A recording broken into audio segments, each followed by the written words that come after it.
சண்டை போடாதீங்களா, நீ தூக்குடா. நீ அந்த விஷயத்துக்கு செயல்பட்டு வர மாட்டானு தூக்கு பாப்போம். கில்லிடா தூக்குற மாதிரி உன்ன மாதிரி ஒருத்தனை தாயா நான் தேடிட்டு இருந்தேன். தூக்க முடியாதா? அதுக்கெல்லாம் நீ சரிப்பட்டு வர மாட்டேன். நீ தூக்குடா. இவன் சரியா வர மாட்டான். ஒரு பொண்ணை கூட தூக்க முடியல, இதுல வேற நான் தூக்குறேன் நீ தூக்குற நான் தூக்குறேன்னு சொல்லுகிறீங்க. நீங்க தூக்குறா?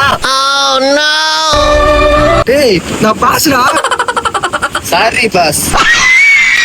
நம்ம எல்லாம் டீமா சேர்ந்தா தான் தூக்க முடியும். Okay boss. பட போய் பயலுகளா. பாஸ் முடியல பாஸ். கை